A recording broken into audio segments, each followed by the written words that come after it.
part two of my interview with Florida Commissioner of Agriculture and Democratic gubernatorial candidate Nikki Fried, she talks about what she thought of the Florida legislature's recent special session to tackle Florida's property insurance crisis.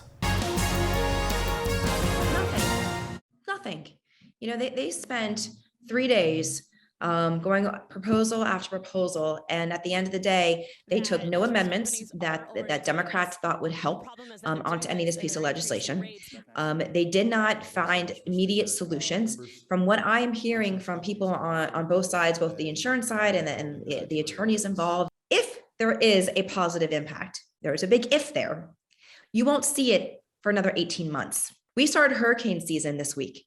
The stories that I'm hearing from people who couldn't find insurance, or their insurance rates were going through the roof, or their insurance policies decreased types of coverage, they didn't address any of those issues. This has been a ticking time bomb for years. It wasn't just like all of a sudden the insurance marketplace, fell apart and we are seeing these increases. And when it comes to the current governor, he just doesn't care. If it doesn't impact his political future, and if it doesn't impact his ratings and how people feel about him and his support for his rerun and for his support for running for president, he doesn't care. And when you're looking through the lens of that, of course we don't get anything accomplished, because everybody is out to take care of themselves and their political futures instead of doing what the people voted them to do. We've been doing a lot of coverage on the affordable housing crisis in Florida.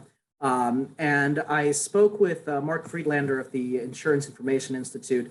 I wanted to get his opinion too, so I want to run by his analysis of what he saw and then just get your opinion on it. He said, the special session was supposed to be a first step towards stability of Florida's property insurance market, but it fell far short of what was needed to help insurers and homeowners, at least in the short term.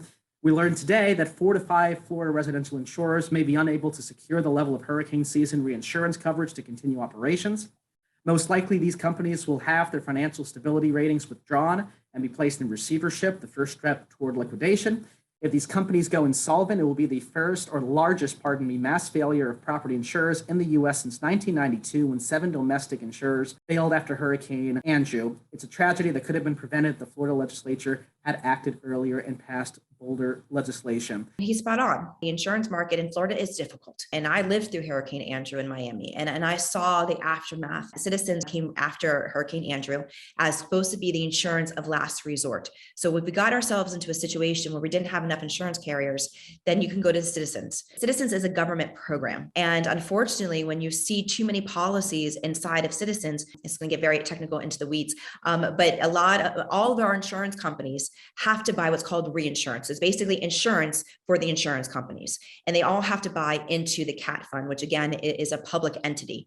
And so when you see that you have so many policies that are in Citizens, it shows you that we have an unstable market in the insurance marketplace, in the private market. Then if a hurricane actually hits with such amounts of policies, again, these are government entities, then you are going to see a real drastic impact on Florida's economy and the stability of our marketplace.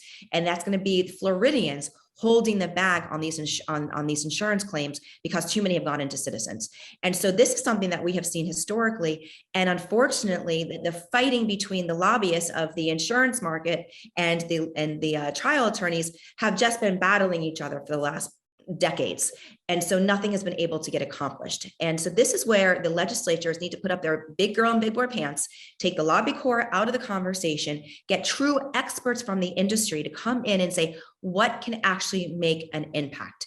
And until which time that the legislature starts to kind of recognize that they have a responsibility, and it's not a responsibility to the lobbyists, it's a responsibility to the people of our state, we're going to still have issues like this fall through the cracks. And I can go through another litany of issues that they continue to not be able to move on because of the influence of outside sources. Is there anything else you would like to add about? Commissioner Fried is running in the Democratic primary for Florida Governor. Charlie Crist is her opponent.